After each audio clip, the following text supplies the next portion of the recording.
14वां अध्याय ब्रह्मा जी के द्वारा भगवान की स्तुति। ब्रह्मा जी ने स्तुति की, प्रभु एकमात्र आप ही स्तुति करने योग्य हैं। मैं आपके चरण में नमस्कार करता हूँ। आपका यह शरीर वर्षाकालीन मेघ के समान श्यामल है। इस पर दृष्टित बिजली के समान झिलमिली झिलमिली करता हुआ पीताम्बर शोभा पा रहा है।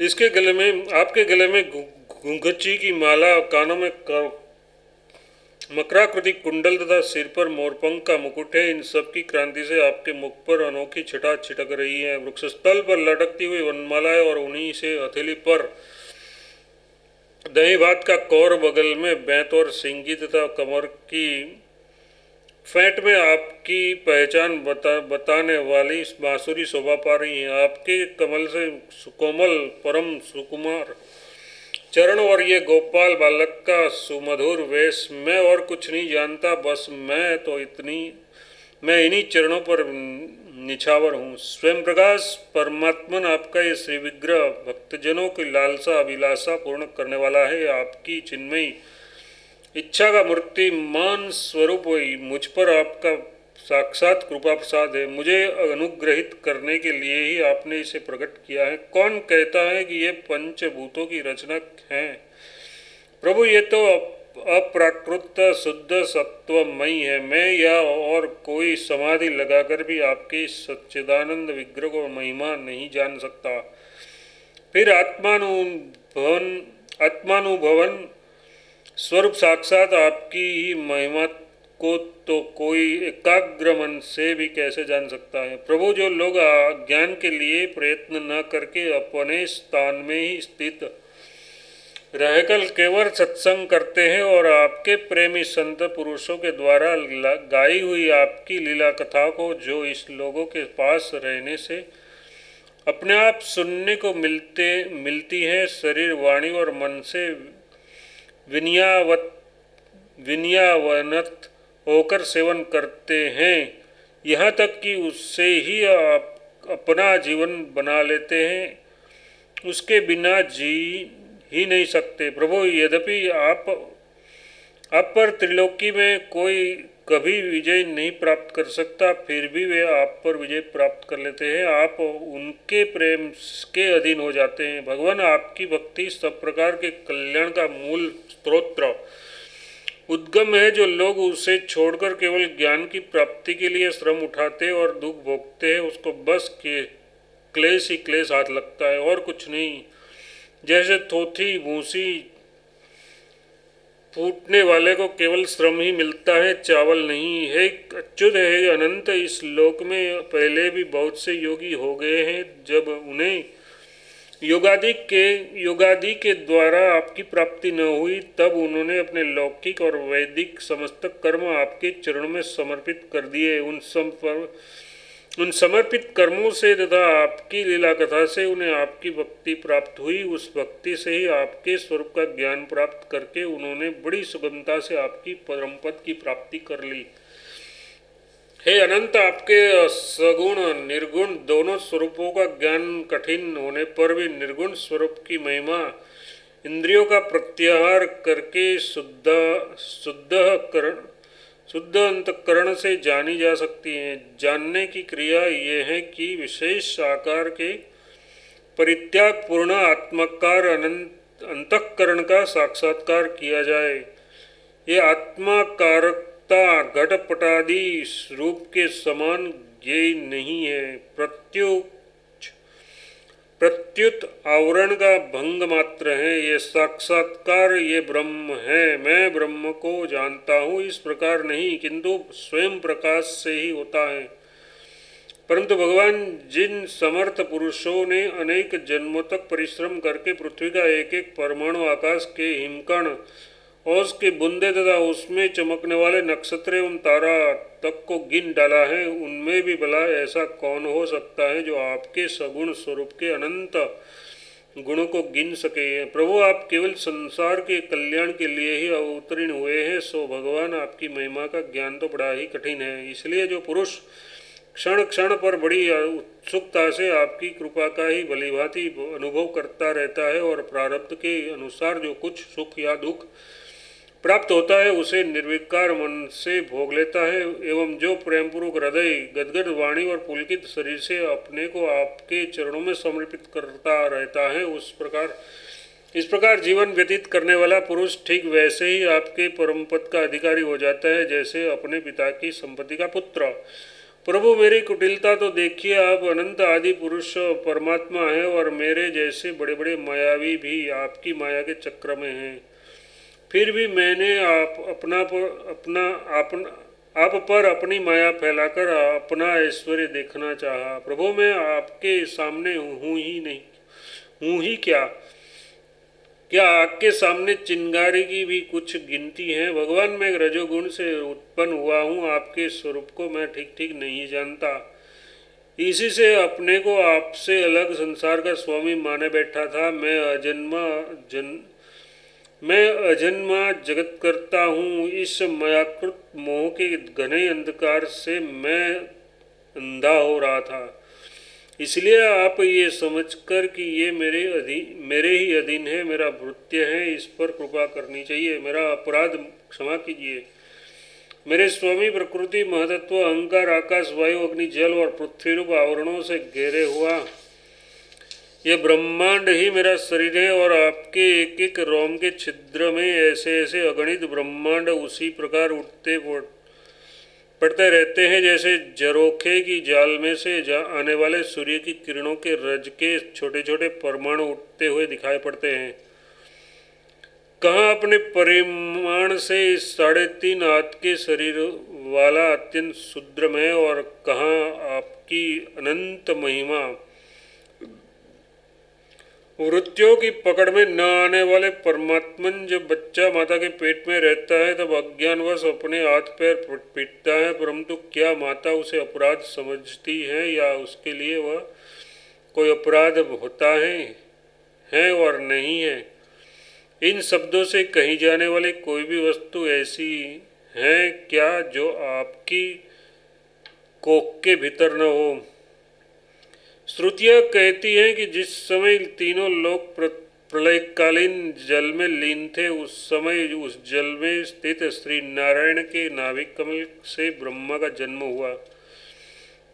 उनका ये कहना किस प्रकार असत्य नहीं हो सकता? तब आप ही बताइए प्रभु, क्या मैं आपका पुत्र नहीं हूँ?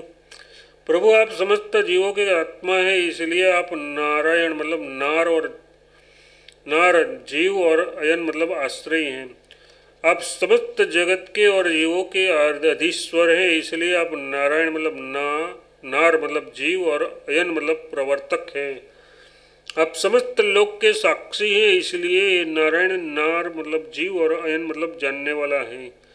नर से उत्पन्न होने वाले जल में निवास करने के कारण उन्हें नारायण मतलब नार मतलब जल और अयन मतलब निवास स्थान कहा जाता है। वे भी आपके एक अंश ही हैं।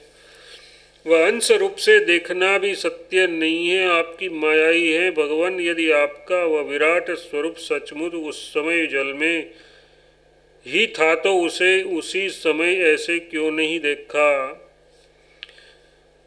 जल में ही था तो मैंने उसी समय उसे क्यों नहीं देखा, जबकि मैं कमलनाल के मार्ग से उसे 100 वर्षों तक जल में ढूंढता रहा।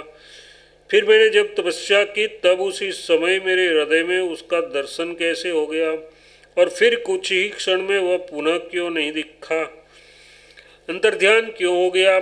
माया का नाश करने वाले प्रभु, दूर की बात कौन करे, अभी इसी अवतार में आपने इस बाहर खेलने वाले जगत को अपने पेट में ही दिखलाया दिया, जिसे देखकर माता यशोदा चकित हो गई थी। उससे यही तो सिद्ध होता है कि यह संपूर्ण विश्व केवल आपकी माया ही माया है। जब आपके सहित यह संपूर्ण विश्व जैसा बाहर दिखता है वैसा ही आपके उदर में भी दिखा, तब क्या यह सब आपकी माया के बिना ही आप में प्रतीत हुआ? अवश्य ही आपकी लीला है। उस दिन की बात जाने दीजिए, आज की ही कीजिए। क्या आज आपने मेरे सामने अपने अतिरिक्त संपूर्ण विश्व को अपनी माया का खेल नहीं दिखलाया है?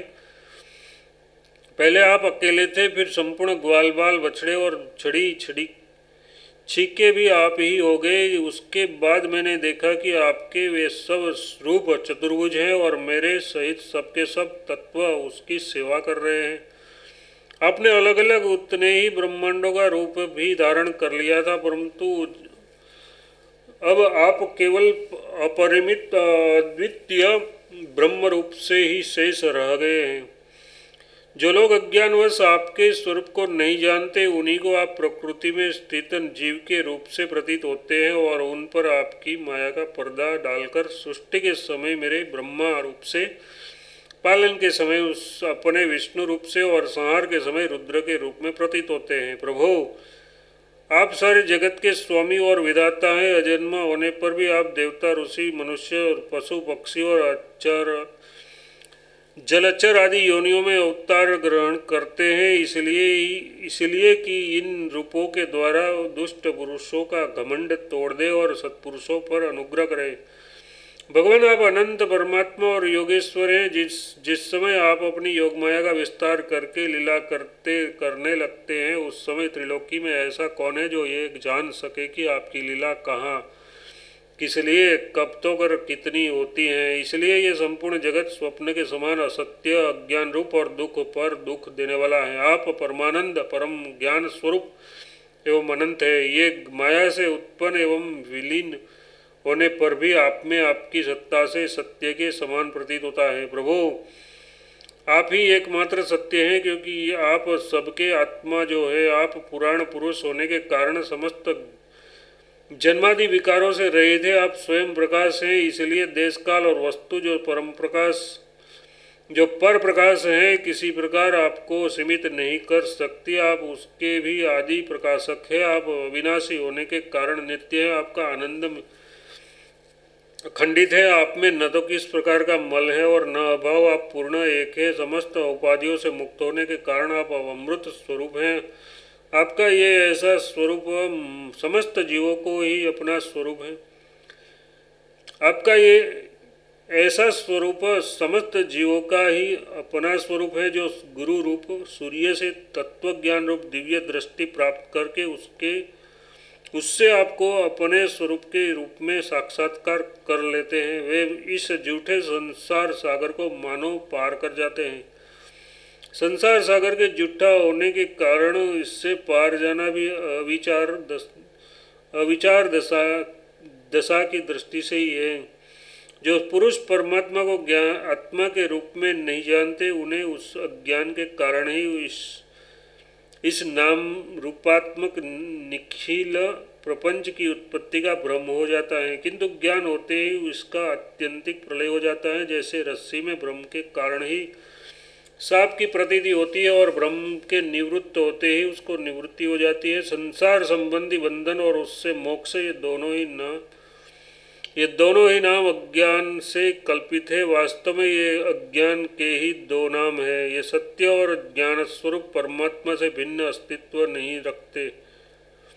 जैसे सूर्य में दिन और रात का भेद नहीं है, वैसे ही विचार करने पर अखंड चित्त स्वरूप केवल शुद्ध आत्म तत्व में न बंधन है और न तो मोक्ष। भगवान, कितने आश्चर्य की बात है कि आप हैं अपने आत्मा पर लोग आपको पराया मानते हैं और शरीर आदि है पराये, किंतु उसको आत्मा मान बैठते हैं और इसके बाद आपको कहीं अलग ढूंढने लगते हैं। भला अज्ञानी जीवों का ये कितना बड़ा अज्ञान है। हे अनंत, आप तो सबके अंतःकरण में ही विराजमान है। इसलिए संत लोग आपके अतिरिक्त जो कुछ प्रतीत हो रहा है उसका परित्याग करते हुए अपने भीतर ही उस आपको ढूंढते हैं। क्योंकि यदि भी रस्सी में सांप नहीं है, फिर भी उस प्रतीयमान सांप को मिथ्या निश्चय किए बिना भला कोई सत्पुरुष सच्ची रस्सी को कैसे जान सकता है। अपनी भक्तजनों के हृदय में स्वयं स्फुरित होने वाले भगवान, आप अपने भक्तजनों के हृदय में स्वयं स्फुरित होने वाले भगवान आपके ज्ञान का स्वरूप और महिमा ऐसी ही है। उससे अज्ञान कल्पित जगत का नाश हो जाता है। फिर भी जो पुरुष आपके युगल चरणारविंदों का तनिक सा भी कृपा प्रसाद प्राप्त कर लेता है, उससे अनुग्रहित हो जाता है, वही आपकी सच्चिदानंदमयी महिमा का तत्वज्ञान तत्व जान सकता है। दूसरों कोई भी ज्ञान वैराग्यादिक साधन रूप अपने प्रयत्न से बहुत काल तक कितना भी अनुसंधान करता रहे, वह आपकी महिमा का यथार्थ ज्ञान नहीं प्राप्त कर सकता। इसलिए भगवान, मुझे इस जन्म में, दूसरे जन्म में अथवा किसी पशु पक्षी आदि के जन्म में भी ऐसा सौभाग्य प्राप्त हो कि मैं आपके दासों में से कोई एक दास हो जाऊं और फिर आपके चरण कमलों की सेवा करूं।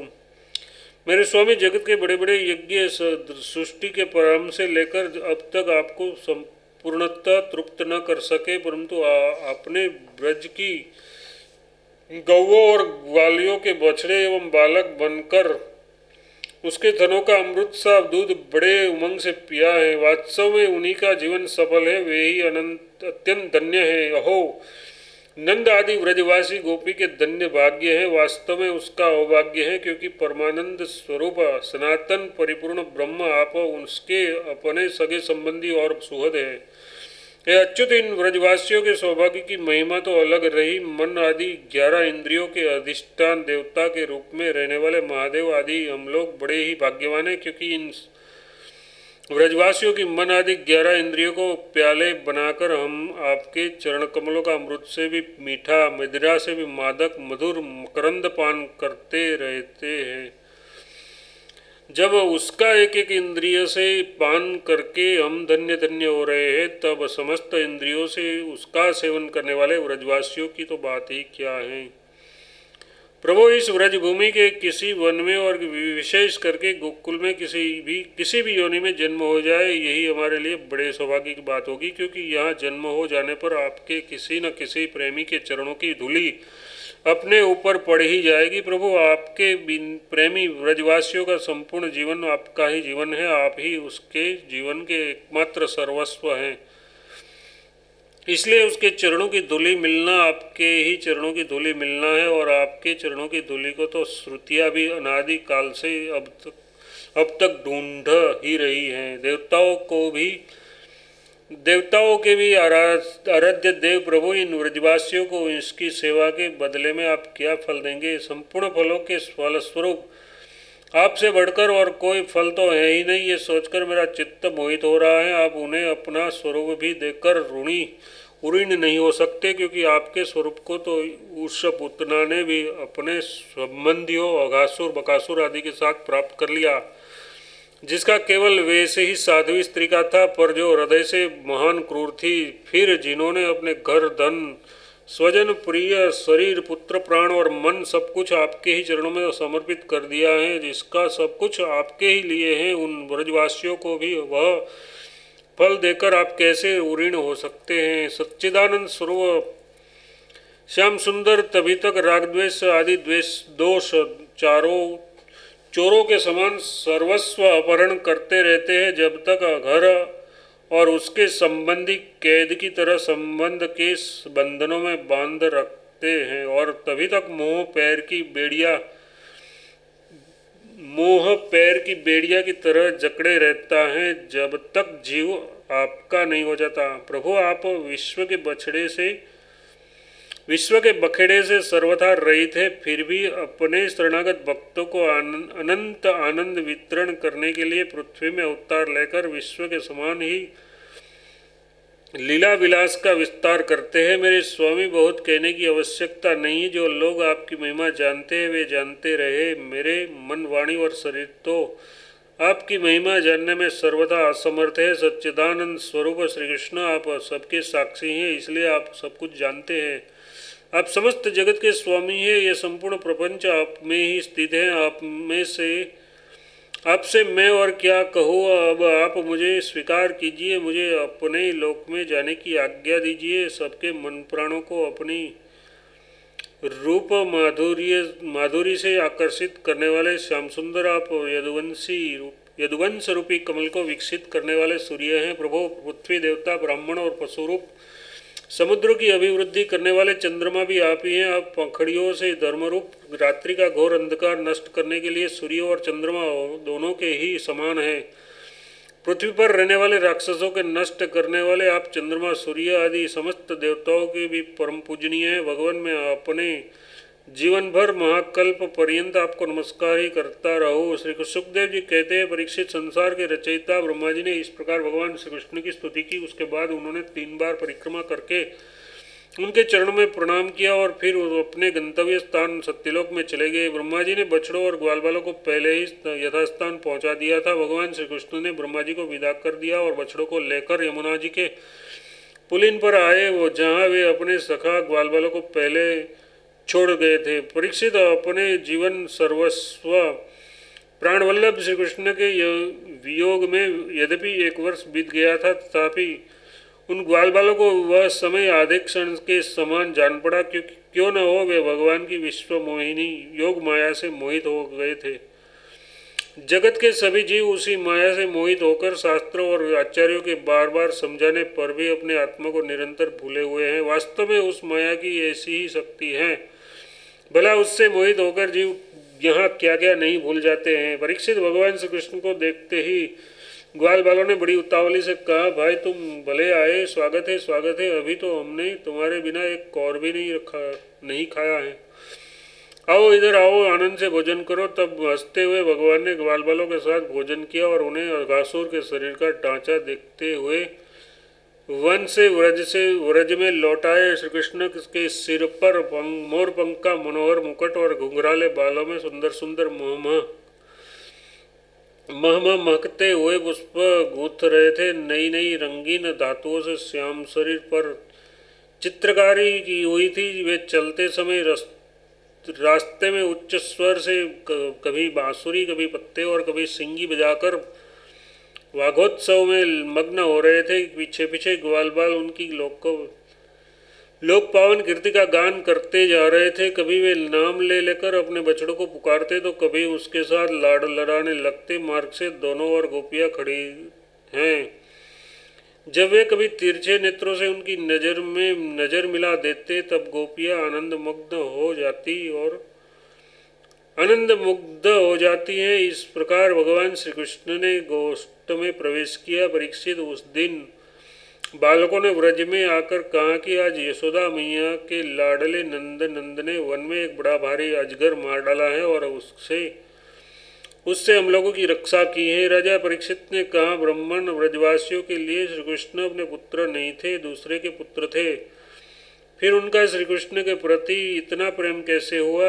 ऐसा प्रेम तो उसका अपने बालकों पर भी पहले कभी नहीं हुआ था। आप कृपा करके बताइए, इसका क्या कारण है? श्री सुखदेव जी कहते हैं, राजन, संसार के सभी प्राणी अपने आत्मा से ही सबसे बढ़कर प्रेम करते हैं। पुत्र से, धन से या और किसी से जो प्रेम होता है वह तो इसलिए वे वस्तुएं अपने आत्मा को प्रिय लगती हैं। राजेंद्र, यही कारण है कि सभी प्राणियों का अपने आत्मा के प्रति जैसा प्रेम होता है वैसा अपने कहलाने वाले पुत्र, धन और गृह आदि में नहीं होता।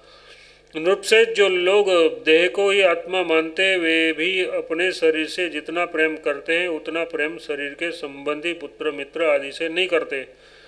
जब विचार के द्वारा ये मालूम हो जाता है कि ये शरीर मैं नहीं हूँ, ये शरीर मेरा है, ये शरीर मैं नहीं हूँ, ये शरीर मेरा है, तब इस शरीर से भी आत्मा के समान प्रेम नहीं रहता। यही कारण है कि इस देह के जीर्ण शीर्ण हो जाने पर भी जीने की आशा प्रबल रूप से बनी रहती है। इससे ये बात सिद्ध हो जाती है कि सभी प्राणी अपने आत्मा से ही सबसे बढ़कर प्रेम करते हैं और उसी के लिए इस सारे चराचर जगत से भी प्रेम करते हैं। इन श्री कृष्ण को ही तुम सब आत्माओं का आत्मा समझो। संसार के कल्याण के लिए ही योग माया का आश्रय लेकर वे यहाँ देहधारियों के समान जान पड़ते हैं। जो लोग भगवान श्री कृष्ण के वास्तविक स्वरूप को जानते हैं उसके लिए तो ये इस जगत में जो कुछ भी चराचर पदार्थ हैं अथवा इससे परे परमात्मा ब्रह्म नारायण आदि जो भगवत स्वरूप हैं वो सभी श्री कृष्ण स्वरूपी हैं। श्री कृष्ण के अतिरिक्त और कोई अप्राकृत वस्तु है ही नहीं। सभी वस्तुओं का अंतिम रूप अपने कारण में स्थित होता है। उस कारण के भी परम कारण है भगवान श्री कृष्ण। तब भला बताओ किस वस्तु को श्री कृष्ण से भिन्न बतलाइए। जिन्होंने पुण्य कीर्ति मुचकुंद मुरारी के पद पंकज की नौका का आश्रय लिया है, जो कि सत्पुरुषों का सर्वस्व है, उसके लिए ये भवसागर बछड़े के खुर के गड्ढे के समान है। उन्हें परम पद की प्राप्ति हो जाती है और उसके लिए विपत्तियों का निवास स्थान ये संसार नहीं रहता। परीक्षित, तुमने मुझसे पूछा था कि भगवान के 5वें वर्ष की लीला ग्वाल बालों ने 6ठे वर्ष में कैसे कही, उसका सारा रहस्य मैंने तुम्हें बतला दिया। भगवान श्री कृष्ण की ग्वाल बालों के साथ वन क्रीड़ा, घासुर को मारना, हरी हरी